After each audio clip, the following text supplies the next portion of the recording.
Hello and welcome to the biker side of life. Quick video. I've just done a comparison of the Honda XR250R and the TTR, which I've announced I'm going to keep. Has had some reliability issues which have turned out to be just some minor electrical faults, which I think hopefully we've got to the bottom of.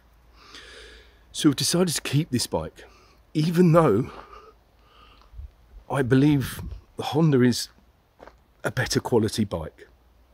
I really do. But for my uses, I want to build a lightweight adventure bike. Now, I want a bike that will do the TET. I can take off on for 5 days, even on my own, with a little bit of luggage, maybe a tent.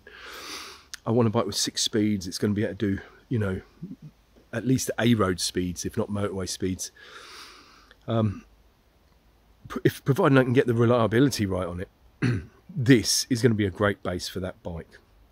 Because unlike the XR250, it has electric start, it has a battery, I can charge my phone, I don't have to be kick-starting it every 5 minutes. And for that reason, for me, for this purpose, this is the better choice. I think if you were going to ride the bikes purely off-road and put them in a van and take them, and you're happy to kick-start, you're going to have trouble beating this bike because it is fun. It's fun, it's slightly lighter, and it is just a more fun bike off-road. However, this bike has loads of torque, more torque than the XR. So, you know, it doesn't stall. You can chug over obstacles. It's more friendly in that way, that if you're going to have a bit of luggage on there and you're going to be on your own, you're going to get less likely to get in any trouble, you know, or just more confidence building that you can chug over stuff without stalling it and dropping the bike and what have you. That's my opinion on it anyway. So what am I going to do to this bike? Well, I'm going to clean it in a minute, but apart from that, I've just put some handlebar risers on, which I've got from Totally TTRs from Steve at Totally TTRs. So I've got handlebar risers on there. I've got the double take mirrors, and I've got some Polysport handguards, which are plastic ones. To be honest, not overly keen. They do work, but in a heavy fall they'll bend, not like the aluminium ones, not like the Barkbusters. So we'll see, I might change them out. On this bike has MT21s front and rear, which some people rave about. I hated them before I used them, and then I used them and went, actually they're not terrible, but I still don't like them. So I've got a set of Michelin trackers that are going to go on there. Like I say, I've put the handlebar risers purely personal preference. I like to be a bit more upright when I'm standing up.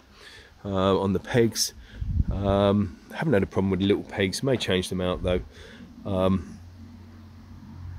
But the main mods I'm doing to this bike are, I want a bit more range in that than that little metal tank. So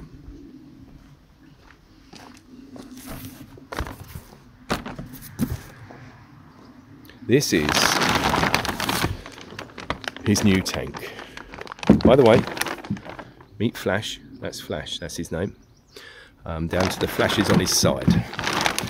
And this is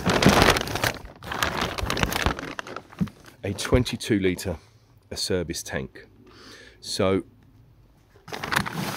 that is what is going to be fitted to Flash to give me more range.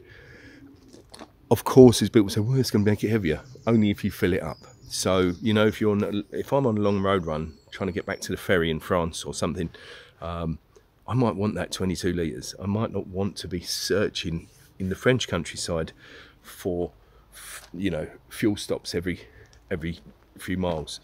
So I'm going to want that long range. Off-road, it actually carries its weight a bit lower down, that tank. So if I put 10 litres in it for a day off-road, it's going to be no heavier than the one that's on there. So that's getting fitted. Like I say, I've got the tyres going on. I've already put the bar risers. So the other big thing that's going on this bike, to make it into a lightweight adventure bike rather than just an off-road bike, is going to be a 350 TTR engine. So I've acquired another engine. I've acquired another open enduro engine, so it's the same sort of model as this bike, but the one I've acquired has a kickstart and electric start. This one only has electric start.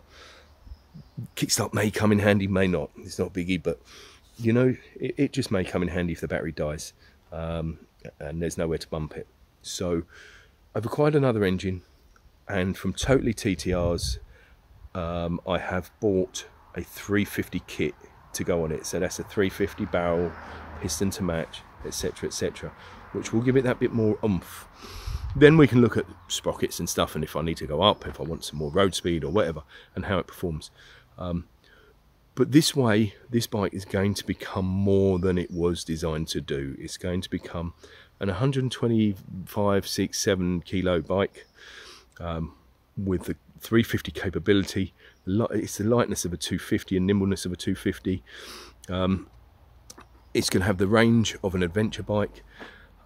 This is going to hopefully be my lightweight, all-round adventure touring enduro bike. Yeah, so that I can go off on the TET for 5 days or more on my own if I want to.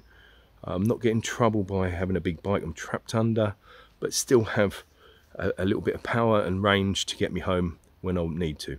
So that's the plans for this bike. So I'm not going to do a how-to video. I'm not a mechanic. I'm not an expert of any type, but I will do some videos of the journey along the way and my thoughts on the whole build as it proceeds.